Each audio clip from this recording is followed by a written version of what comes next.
Caretaker भाग 20. आत्तापर्यंत आपण बघितले की पाऊस खूप सुरू होता आणि लाईट गेली होती आणि घरामध्ये पूर्णपणे अंधार पडलेला होता. मीरा टॉर्च किंवा दिवा लावायला जात होती, पण आरवने तिला रूममध्येच थांबवून घेतलेलं होतं. त्यानंतर त्याने जेवणसुद्धा बाहेरून ऑर्डर केलेलं होतं. मीरा मात्र एवढ्या मोठ्या घरामध्ये इन्व्हर्टर नसेल का, आणि तो का तिला दिवा लावायचा नाही असं बोलतोय, या गोष्टीचा विचार करत होती. चला तर मग आता पुढच्या भागामध्ये काय होतं हे आपण बघून घेऊया. आरवच्या खोलीतला गडद अंधार आणि खिडकीबाहेर सतत पडणारा पाऊस, हे वातावरण तणावपूर्ण होतं. आरव बेडवर शांतपणे बसलेला होता. त्याच्या डोळ्यात खोल विचार दिसत होते, तर मीरा खिडकीजवळ उभी राहून पावसाकडे बाहेर पाहत होती. मनात अनेक विचार गुंतलेले होते. ती बाहेर जाण्याच्या विचारामध्ये होती. किमान हॉलमध्ये जाऊन शांततेचा थोडा श्वास घ्यावा असं तिला सारखं सारखं वाटत होतं. पण आरवने तिला अगदी स्पष्ट शब्दामध्ये अगदी दटावून सांगितलेलं होतं, मी सांगितल्याशिवाय तू अजिबात बाहेर जाऊ शकत नाहीस. मीराला माहिती होतं तो किती कठोर आहे, त्याचे शब्द किती कठोर असतात. त्याचे ते कठोर शब्द अजूनही तिच्या कानामध्ये घुमत होते. मीरेच्या मनात अनेक प्रश्नांची गर्दी जमलेली होती, पण उत्तर मात्र त्या खोलीतल्या अंधारासारखीच अस्पष्ट तिला मिळत होती. तेवढ्यात आरवच्या मोबाईलवर पुन्हा कोणाचा तरी कॉल आला. खोलीतली शांतता एका हलक्या व्हायब्रेशनने विस्कटली. आरवने पटकन फोन उचलला आणि हळू आवाजात म्हणाला, हां हो ठीक आहे, तुम्ही माझ्या रूमच्या जवळ येऊन ते पार्सल द्या. मीरा त्याचं बोलणं ऐकत होती, पण काहीच तिला कळत नव्हतं. त्याच्या आवाजात एक विचित्र तणाव होता. न राग न गडबड, पण एक थंड गूढ शांतता. काही क्षणातच पायऱ्यांवर कुणाची तरी पावलं तिला ऐकू आली. झरझर वर येणाऱ्या त्या पावलांचा आवाज शांत खोलीत गुंजला आणि थेट आरवच्या दारासमोर थांबला. आरव काहीही न बोलता पटकन उठला आणि दरवाजा ओपन करून त्या व्यक्तीकडून त्याने ते छोटंसं पार्सल हातामध्ये घेतलं. मीरा खिडकीजवळच अजून उभीच होती. तिचं लक्ष एकटक आरवकडे होतं. तो काय करतो हेच ती बघत होती. तो परत आतमध्ये येत होता. एका हातात मोबाईल, ज्याचा टॉर्च चालू होता, आणि दुसऱ्या हातात एक प्लास्टिक ट्रे. त्यावर काही पार्सल्स, छोट्या प्लेट्स आणि काही सुटसुटीत लपेटलेली पाकिटं होती. मीरा फक्त त्याच्याकडे बघत होती. ते आरव हे सगळं काही घेऊन थेट खोलीच्या एका कोपऱ्यात असलेल्या सोफ्यावर गेला आणि समोरच्या जो टेबल होता त्या टेबलावरती तो ट्रे आणि पार्सल अगदी काळजीपूर्वक त्याने ते ठेवलं. खोलीत अंधार होता, पण मोबाईलच्या टॉर्चच्या उजेडात त्याचे हालचाली अगदी स्पष्ट काही मीराला दिसत होत्या. मीरा त्याच्याकडे नजर हटवू शकत नव्हती. ती त्याच्याकडेच बघत होती. आरवने धीम्या पण ठाम आवाजात म्हटलं, आता फक्त मलाच बघत राहणार आहेस की मला जेवायला सुद्धा वाढणार आहेस? त्याचा आवाज अंधारातून मिसळत मीरा जागी झाली. त्याच्या शब्दांनी तिचं भान परत जमलं आणि तिने थोडीशी खांद्याला सरकवून उत्तर दिलं, हो हो हो हो हो वाढते, पण असं अंधारात कसं जेवणार ना तुम्ही? मी काहीतरी दिवा वगैरे लावते ना, लावायला हवा ना दिवा? आरव थोडा विचार करून म्हणाला, तिथल्या ड्रॉवरमध्ये मेणबत्ती आणि माचीस आहे, ते घेऊन ये. आरवचे तेच बोलणे ऐकून मीरा मनातल्या मनातच कुजबुजली. हाच तर मगाशी बोलला असता तर मगाशी सुद्धा इथेच रूममध्ये माचीस आणि मेणबत्ती होती ना, मग लावायला सांगायची होती ना त्यावेळी. याचं तोंड गप्प का होतं काय माहिती? मगाशी काय या माणसाने मला मग माचीस घेऊन मेणबत्ती घेऊन दिवा लावायला सांगितला नाही, आणि आता मात्र बोलत आहे ते घेव आणि लाव म्हणून. मगाचपासून एवढ्या अंधारात कशाला याने मला बसवलं काय माहिती? मगाशीच लावली असती मी मेणबत्ती. मीरा त्याच्या आवाजाच्या प्रकाशात थोडीशी बडबड करत होती. तिथल्या मोबाईलची हलकीशी झळकणारी लाईट तिच्या दिशेने झुकली, जणू तिचं मार्गदर्शन ठरत होती. त्या प्रकाशात तिने कपाटाजवळ जाऊन तो ड्रॉवर ओपन केला. आतमध्ये काही मेणबत्ती आणि माचीस होते. मीरा मेणबत्ती आणि माचीस हातामध्ये घेऊन आरवजवळ येते, पण अंधार आणि थंडगार वाऱ्यामुळे तिला कुठे आणि कशी मेणबत्ती लावावी हे समजत नव्हतं. क्षणभर तिच्या मनात प्रश्न उभा राहतो, ह्याच्यासमोरच लावावी का थोडं दूर? पण आरवच्या थंड नजरेमुळे तिचा विचार थांबतो. आरवच्या समोरच एक छोटंसं टेबल दिसतं. ती हलक्याच पावलाने तिथे जाते आणि गुडघ्यावर बसून मेणबत्ती लावण्याचा प्रयत्न करू लागते. वाऱ्याच्या झोतामुळे माचीस वारंवार विझत होती. मेणबत्ती तिच्या हातात थरथरत होती आणि त्याच वाऱ्यामुळे तिच्या साडीचा पदर कडांवरून थोडीशी गारवा भिजलेली होती. ती पुन्हा पुन्हा प्रयत्न करते, एकटक एकाग्रतेने. तेवढ्यात अचानक तिच्या पाठीमागे हलकासा आवाज येतो आणि अचानक तिच्या अंगावरती शहारा येतो. तिने हलक्याच नजरेने पाठीमागे वळून पाहिलं. आरव तिथे उभा होता, अगदी तिच्याच जवळ. जो काही बोलत नाही, पण त्याने त्याचा हात पुढे केलेला होता. वाऱ्याच्या आड येण्यासाठी त्याने त्याचा हात पुढे केलेला होता. तो अजूनही तिच्याकडे न बघता केवळ मेणबत्तीच्या ज्योतीकडेच बघत राहतो. माझ्याकडे बघून झालं असेल तर मेणबत्ती लाव, तो शांतपणे बोलतो, पण त्याच्या आवाजात एक थोडीशी खोच मिसळलेली होती. आरवचे बोलणे ऐकून मीरा भानावरती येते. स्वतःलाच ती मनामध्ये शिव्या देते. अगं काय हे, इतकी घाबरते मी आणि ह्याच्यासमोर काय पळटपणा करते. ती पटकन सावध होते. आरवचा हात अजूनही बाजूला आहे, जणू वाऱ्याच्या विरुद्ध भिंत बनवत. मीरा त्या क्षणाचा फायदा घेते आणि मेणबत्ती शेवटी पेटवते. प्रकाशाचा हलकासा झोत दोघांच्याही चेहऱ्यावरती पडतो. आरवचा चेहरा गंभीर पण स्थिर आणि मीराचा थोडासा थकलेला, थोडासा गोंधळलेला, पण कुठेतरी शांत. मेणबत्तीचा मृदू प्रकाश खोलीत पसरलेला होता. त्या झोताखाली आरव हळूच बाजूला होतो आणि परत तो जाऊन त्याच्या सोफ्यावरती बसतो. तो काही बोलत नाही, तो शांतपणे फक्त पाहत राहतो. मीरा मात्र त्याच्या हलक्याशा हालचालीने अस्वस्थ झालेली होती. ती स्वतःला कशीबशी सावरते, स्वतःला नॉर्मल करते आणि त्या पार्सलकडे पाहते. ते अजूनही टेबलावर शांतपणे ठेवलेलंच होतं. हळूहळू ती एक एक करून पार्सल उघडायला लागते. त्यातल्या गरमागरम डिशेसची वाफ अजूनही निघतच असते. काहीतरी खास ऑर्डर केलं असावं, मीरा मनाशीच बोलते आणि एक एक करून ओपन करू लागते. बासमतीचा मंद सुगंध, पनीरचा खमंग स्पर्श आणि एकत्र मिसळलेली रंगाची उबदार झाक. मीरा प्रत्येक डिश काळजीपूर्वक वेगवेगळ्या बाउलमध्ये काढते आणि एक एक करत आरवच्या ताटात वाढायला लागते. स्वतः मात्र फक्त त्याच्याजवळ उभी राहते, न जेवता न काही विचारत. आरव तिला काही क्षण निरीक्षण करत असतो, पण थोड्याशा मिश्किल पण थेट सुरात बोलतो, आता काय तू माझं तोंडच बघत राहणार आहेस का? बस तू पण जेव. आरवचे बोलणे ऐकून ती त्याच्याकडे बघते, किंचित अचंबित. कारण घरात आल्यापासून आरवने कधी तिला एकत्र जेवायला सांगितलं नव्हतं, कधी तू जेवलीस का असं विचारलं नव्हतं, कधी तिच्या थकव्याची मनस्थितीची चौकशी केली नव्हती.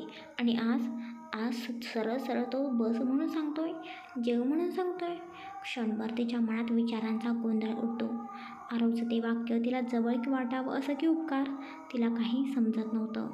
कदाचित त्याला तिच्या डोळ्यामधलं आश्चर्य जाणवतं आणि म्हणून तो तिच्याकडे बघून चेहऱ्यावरती काहीही न दाखवता थोड्या रुक्ष पण स्पष्ट स्वरातच बोलतो, हो मग इथे आणखीन कोणी उभी आहे का दुसरं?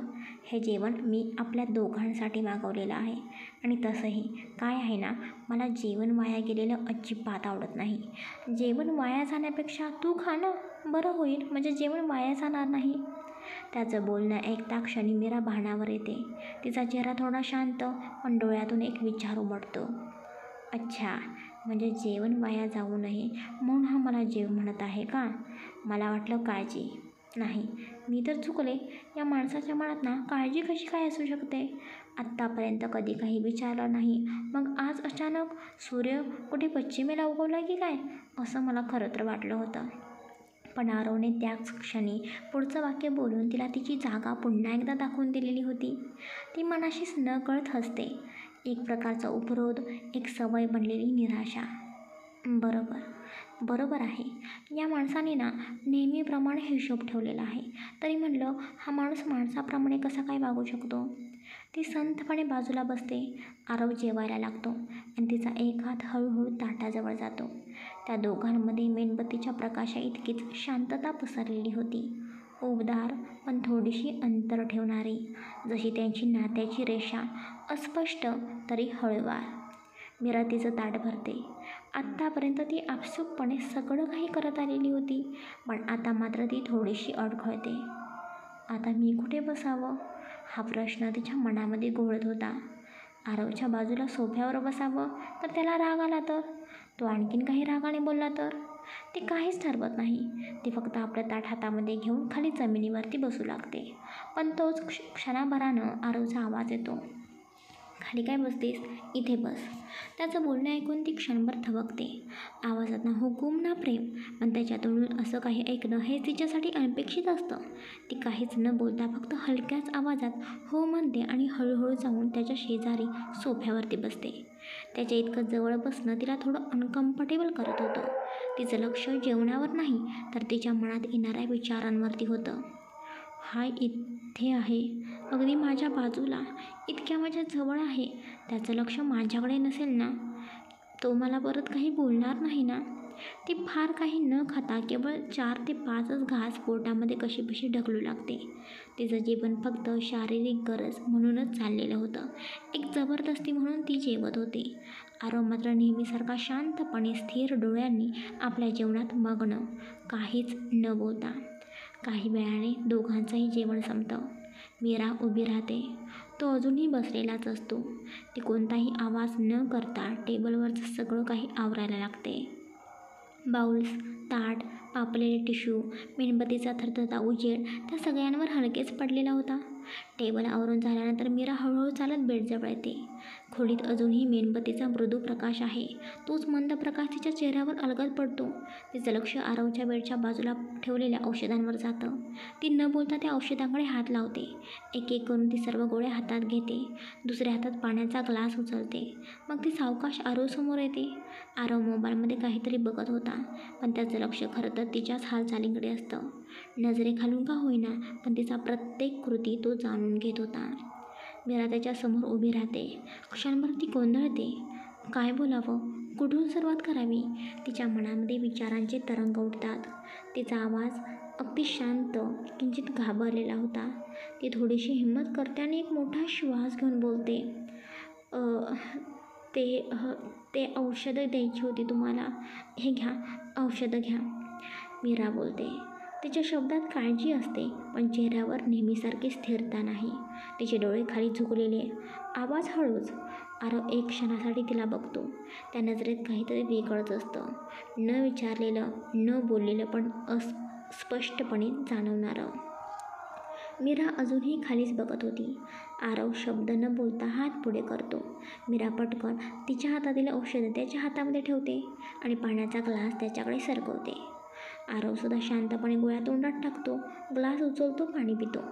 सगळं इतकं शांतपणे होतं जणू काही क्षणांसाठी त्यांच्यातल्या तणावाला थांबायला भाग पडलं होतं. फक्त त्या गोळ्या, पाणी आणि त्यांच्यातील न सांगितलेली एक काळजी, हेच त्या क्षणाचं खरं स्वरूप होतं. मी या सगळ्या प्लेट्स बाहेर ठेवून येऊ का? मीरा विचारते.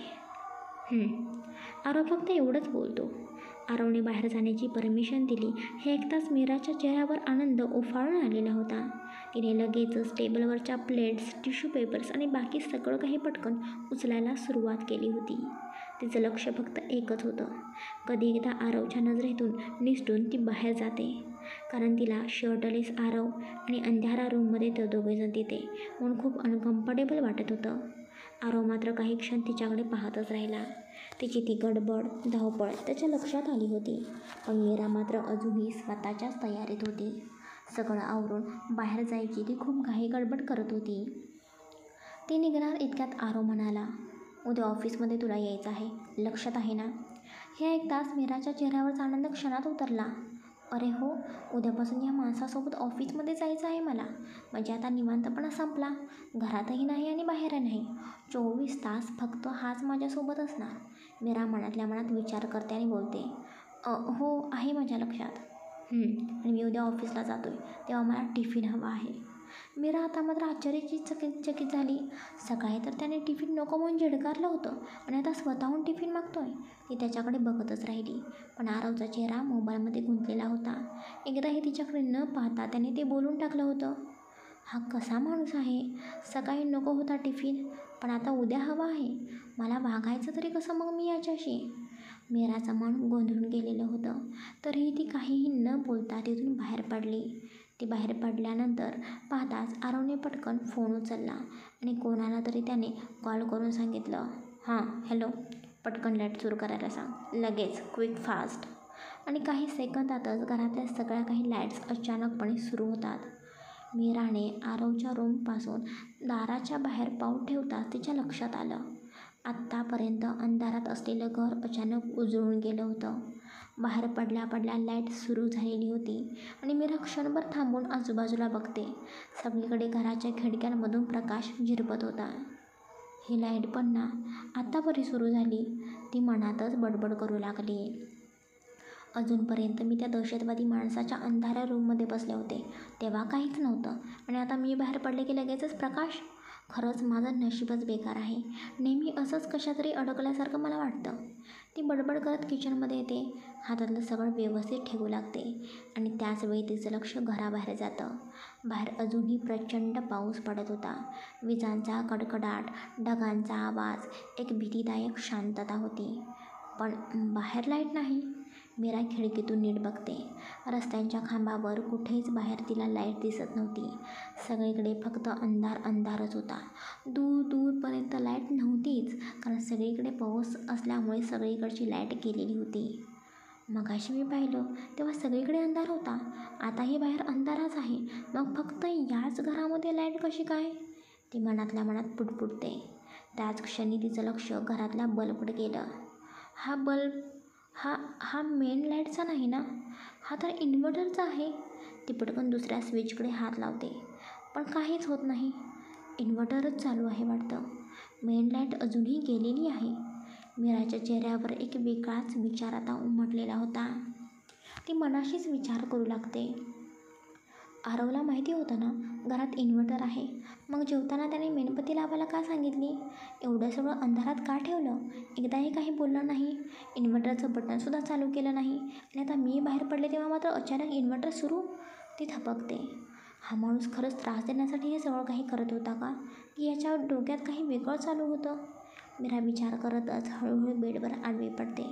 पंख्याची टकटक, बाहेरच्या पावसाचा आवाज आणि मनातले अनेक विचार, हे सगळं एकत्र तिच्या मनामध्ये खूप गोंधळ घालत होते. यार, हा दहशतवादी माणूस ना न बोलतासुद्धा मला किती त्रास देत असतो, ती मनाशीच म्हणते. हा काहीच बोलत नाही, पण नजर मात्र माझ्यावरती अशी टाकतो की माझं अंग शहारून जातं. त्याच्याकडे बघायलासुद्धा मला भीती वाटते.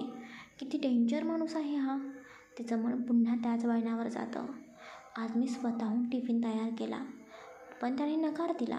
नंतर मात्र सांगतो की उद्या ऑफिसला जाताना मला टिफिन हवा आहे. काय चाललं या माणसाच्या डोक्यात? खरंच कोणालाच समजणार नाही. याच्या मनात कधीही काय येईल काहीच नेम नाही. सगळं त्याच्या इगोच्या तालावर. मग ती स्वतःलाच थांबवत म्हणते, काय मीरा तू त्याचा विचार करतेस? तुला माहिती आहे ना तो कसा आहे. पण नाही, याचं टेन्शन संपत नाही तोवर दुसरं सुरू होतं. उद्याचं ऑफिस. मी ऑफिसमध्ये जाऊन काय करणार? मला कामच जमत नाही.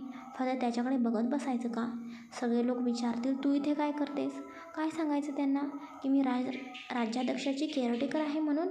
ती स्वतःच हसते, पण त्या चिंता मात्र तिच्या हसण्यामध्ये मिसळलेली होती.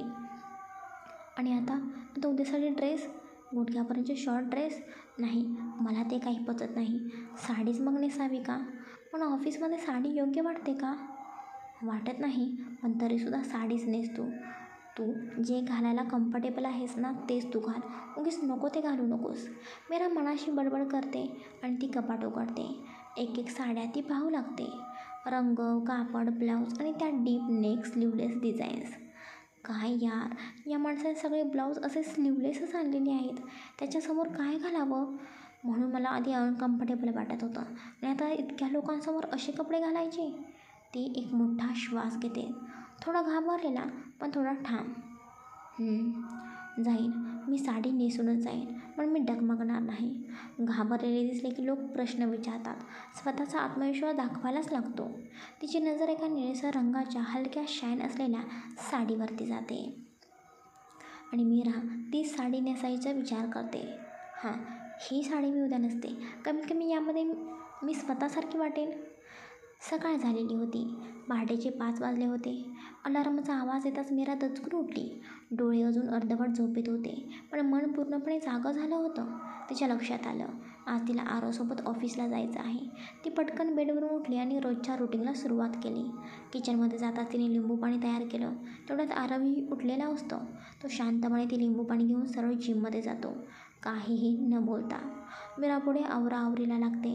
आंघोळ, केस, कपडे, त्याचा ब्रेकफास्ट, त्याचा टिफिन सगळं काही तिला आज वेळेमध्ये पूर्ण करायचं होतं. कारण आरवबरोबर तीसुद्धा ऑफिसला जाणार होती आणि त्याच्या वेळेचं तिला महत्त्व किती आहे हे सुद्धा चांगलंच माहिती होतं. त्यामुळे ती खूपच घाई गडबड करत होती. पटापट हात हलवत होती. 8 वाजता ती ब्रेकफास्ट तयार करते. गरम पोहे, टोस्ट, दही आणि दूध सगळं नीट प्लेटमध्ये सजवून आरवसमोर ठेवते. तो काहीच न बोलता खाणं सुरू करतो. मीराला त्याचं ते शांतपणही कधीकधी विचित्र वाटतं, पण आता ती सवयीची झाली होती. ब्रेकफास्ट झाल्यानंतर ती झपाट्याने टिफिन तयार करू लागते. आज तिने त्याच्या आवडीची भाजी पोळी, थालीपीठ आणि गोडासाठी थोडासा गुलकंद ठेवलेला असतो. टिफिन तयार होताच ती त्याच्या रूममध्ये जाते आणि सगळं साहित्य, रुमाल, पॉकेट, त्याचे कपडे, ब्लेझर, टाय, ऑफिस कार्ड व्यवस्थित बेडवर ठेवते. आरव तयार होत असतो. नीट प्रेस केलेला शर्ट, टाय, केस मागे वळवलेले. एका क्षणासाठी मीरा त्याच्याकडे बघतच राहते. काय? तो थोड्याशा प्रश्नार्थक नजरेने तिला विचारतो. नाही, काही नाही. ती पटकन नजर चुकवते आणि आपल्या रूममध्ये निघून जाते. आपल्या रूममध्ये येताच ती कपाट उघडते. सकाळीच ठरवलेली निळी साडी काढते. ब्लाऊज थोडासा डीप नेकचा असतो. साडी नेसून हलकासा मेकअप करून केस अर्धे बांधून ती आरशामध्ये स्वतःलाच निरखू लागते. ती सुंदर दिसत होती, पण तिला मात्र याचं काहीच वाटत नव्हतं. देवा, आज सगळं काही नीट होऊ दे रे बाबा. मीरा मनातल्या मनातच देवाजवळ गाऱ्हाणं घालत होती. तिचा चेहरा थोडासा चिंतेने भरलेला, पण डोळ्यात एक वेगळीच चमक होती. काहीतरी नवीन सुरुवात होण्याची. घड्याळ 9:30 दाखवत होतं. आरव हॉलमध्ये शांत बसून होता. त्याच्या हातात मोबाईल असला तरी लक्ष मात्र दरवाजाकडे होतं. तिच्या पावलांची चाहूल अजून लागलेली नव्हती. त्याचं मन मात्र कुठेतरी अस्वस्थ होत होतं. तेवढ्यात कपाट बंद होण्याचा आवाज, पायातल्या पायलचा हलकासा नाद आणि ती हळूच खाली येते. पायऱ्या उतरताना तिची साडी हळूच फडफडते. जणू गंधाने भरलेला शालू वाऱ्यावर लहरावा तशी ती वाटत होती. आरवच डोळं क्षणभर थांबतो. त्याची नजर नकळत तिच्यावरती स्थिरावते. मीरा आज त्या निळसर शाही रंगाच्या साडीमध्ये स्वर्गीय वाटत होती. तिचा सौम्य मेकअप, मोकळे केस, कपाळावर छोटंसं कुंकू आणि गळ्यात मृदू सोन्याची साखळी, हे सगळं तिचं सौंदर्य इतकं मोहक करत होतं की क्षणभर आरव विसरून गेला की तो का उभा आहे. तिच्या प्रत्येक पावलासोबत तिच्यातील सौंदर्य, साधेपणा आणि नाजूकपणा एकत्र मिसळत होतं. आरवचं मन जणू एक क्षण थांबलं होतं. त्याचीकडे मीरा धापा टाकतच पायऱ्या उतरून खाली आली. तिच्या हातात पर्स होती. चेहऱ्यावर थोडासा घाम, ओठांवर हलकंसं कापरं हास्य आणि डोळ्यात घाईची घसरलेली तमा. ती थेट आरवसमोर येऊन उभी राहिली. अजूनही ती जोरजोराने श्वास घेत होती. तिचा श्वास खोलवर जात येत होता आणि त्याच्या त्या नजरेत काहीतरी थांबलेलं होतं. शांत, स्थिर पण खोल. मीरा दम लागलेल्या सुरातच बोलली, झालंय माझं, सगळं झालंय, आपण निघूया. आरव तिच्याकडे थोड्या काळासाठी नुसता बघतच राहिला. मग त्याची नजर हळूच घड्याळाकडे गेली. त्याच्या आवाजात आता नेहमीची गडबडपणा आणि वेळेबद्दलची ती काटेकोरपणा पुन्हा जागी झाली. किती वाजलेत पाहिलंस? त्याचा आवाज थोडासा थंड होता. टायमिंगचं महत्त्वच नाही का तुला? 9:30 म्हणजे 9:30. 5 मिनिटांचा सुद्धा उशीर म्हणजे फार मोठी चूक असते आणि ही चूक मला परवडणारी नाही. हे असं वेळ न पाळणं मला अजिबात चालणार नाही बरं का. तू आरव राज्याध्यक्षाच्या घरात काम करतेस, हे अजिबात विसरू नकोस. टाईम पाळणं खूप महत्त्वाचं आहे. आरवचं बोलणं ऐकून मीरा एक क्षण थांबली. तिला त्याच्या बोलण्यात खरं काय आणि राग काय याची जाणीव होती, पण तिचा त्रास मात्र कुणी समजून घेत नव्हतं. तिने हलकंसं डोळे मिटले आणि ती स्वतःच्या मनाशीच बोलली, हो रे बाबा, हो, मला माहिती आहे मी तुझं घरकाम करते, मी तुझी केअरटेकर म्हणून या घरात काम करते, पण केवळ काम करते म्हणून का माझ्यावर तू एवढा सगळा काही भार टाकतोस रे? लवकर उठायचं, सगळं काही आवरायचं, स्वयंपाक बनवायचा, टिफिन बनवायचा आणि आता काय ब्रेकफास्ट बनवायचा आणि मग स्वतःच आवरायचं. तुला काय माहिती हे सगळं एकाच वेळेत कसं करत असते मी? तू निवांतपणे काय उठतोस, जिममध्ये जातोस, मग येऊन बसतोस आणि ऑर्डर टाकतोस, मग टायमिंगचा उपदेश देतोस.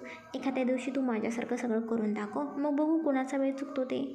तिच्या डोळ्यातून राग उकळत होता, पण ओठ शांत होते. ती फक्त नजर टाळून उभी होती.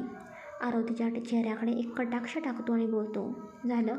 मनामध्ये बोलून झालं असेल तर आता निघूया का? मला खूप लेट होतोय. हो हो जाऊया, मीरा नाईलाजाने म्हणते आणि त्याच्या पाठीमागे पळतच बाहेर जाऊ लागते. आरव क्षणाचाही वेळ न घालवता पटकन गाडीमध्ये जाऊन बसतो. गाडीमध्ये ऑलरेडी ड्रायव्हर त्याच्या ड्रायव्हिंग सीटवरती बसलेलाच होता. मीरा आता मात्र थोडीशी अडखळते. मी कुठे बसू, पुढे की मागे? मीरा विचार करू लागते. त्या एका क्षणात ती आरवच्या नजरेला राग समजून जाते, कारण लेट झालेला होता आणि मीरा अजूनही गाडीमध्ये बसत नव्हती, म्हणून आरव तिच्याकडे रागाने बघत होता. त्याची नजर अगदी ताठ तिच्यावर रोखलेली होती. ती रागाची आणि वेळ वाया गेल्याची नजर होती. मीरा शांतपणे दरवाजा उघडते आणि त्याच्या शेजारच्या सीटवरती जाऊन बसते. तिने काहीही न बोलता खिडकीकडे नजर वळवली. गाडी सुरू झाली, पण मनातल्या अनेक भावना तशाच थरथरत राहिल्या. गाडी शहराच्या रस्त्यावरून पुढे सरकत निघाली होती. खिडकीतून बाहेर बघत बसलेली मीरा विचारात हरवली होती. झाडांच्या फांद्या मागे पडत होत्या, लोक ऑफिसच्या घाईत पळत होते, पण मीराच्या मनात मात्र विचारांची गर्दी सुरू होती. ती जोरून एकदा आरवकडे पाहते. त्याच्या हातात लॅपटॉप, त्याचे बोट कीबोर्डवर थिरकत होते, चेहऱ्यावर नेहमीचा गंभीर भाव. हे बघा, हा माणूस प्रवासाचा क्षणसुद्धा वाया घालवत नाही. काम काम काम, सतत कामच करत असतो. ती मनातच म्हणाली, काहीसं असावं, बोलावं, खिडकीतून बाहेर बघावं, असं थोडं निवांतपणा असावा ना माणसाच्या आयुष्यात. पण नाही, याला तर फक्त त्याचं कामच हवं असतं. प्रत्येक वेळी हे डबडं हातामध्ये घेऊन कामच करत असतो. मीरा विचार करत ती डोळे मिटते आणि पुन्हा खिडकीतून बाहेर नजर फिरवते. पण इकडे आरवचा लॅपटॉप फक्त हातामध्ये होता. त्याचे बोट थांबलेले होते. त्याच्या नजर फक्त मीरावर स्थिरावलेल्या होत्या.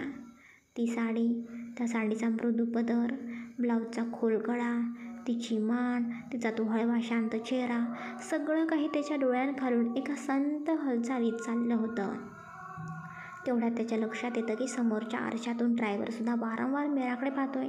त्याचा चेहरा ताणला जातो, नकळत त्याचा जबडाही जड होतो आणि तो क्षणाचाही वेळ न दवडता गाडीचं पार्टिशन बटन दाबतो. क्षणार्धात दोघांच्या मध्ये गाडीची काळसर काचवर सरकते. आता ना ड्रायव्हरला त्यांचं काही दिसणार, ना मीराला पुढचं. ती पूर्णपणे आरवच्या नजरेच्या क्षेत्रात बंदिस्त झालेली होती. मीरा दचकल्यासारखी होते. पहिल्यांदाच तिने अशी कोणती तांत्रिक व्यवस्था अनुभवली होती. तिकडे तिकडे बघते, मग तिचं लक्ष आरवकडे जातं. तो ताठपणे तिच्याकडेच बघतोय. चेहऱ्यावर सडेतोड राग, डोळ्यात एक अस्वस्थ शांतता. ती गोंधळून जाते. काय झालं आता या माणसाला? मी तर याला काहीच बोलले नाही. शांतच बसले आहे की मी, तरीसुद्धा हा रागवतोय. एवढ्या रागाने माझ्याकडे बघतोय. अजूनही सकाळच्या उशीर झाला याचा राग याला आहे का? पण एवढा वेळ गेला तरीसुद्धा तोच हे डोक्यामध्ये घेऊन बसलाय का? ती घाबरून पुन्हा खिडकीतून बाहेर पाहते, पण आता तिच्या मनात शंका, गोंधळ आणि एक हलकीशी अस्वस्थता भरलेली असते. ती मनाशीच पुटपुटते, का बघतोय हा असा? मी काही चुकीचं केलं का? मी काही वेगळं कारण आहे का? हा माणूस खरंच खूप विचित्र आहे. पण त्या क्षणाला त्याची नजर फक्त रागाची नव्हती. काहीतरी अजून होतं त्यात, जे तिलाही अजून उमगलेलं नव्हतं. चला गाईज, आजचा भाग कसा वाटला नक्की भरभरून कमेंट्स करून सांगा. पुढचा भाग उद्या प्रकाशित होईल, बघूया. जर मला उद्या जमलं तर मी उद्यासुद्धा नक्की 2 भाग प्रकाशित करण्याचा प्रयत्न करेन.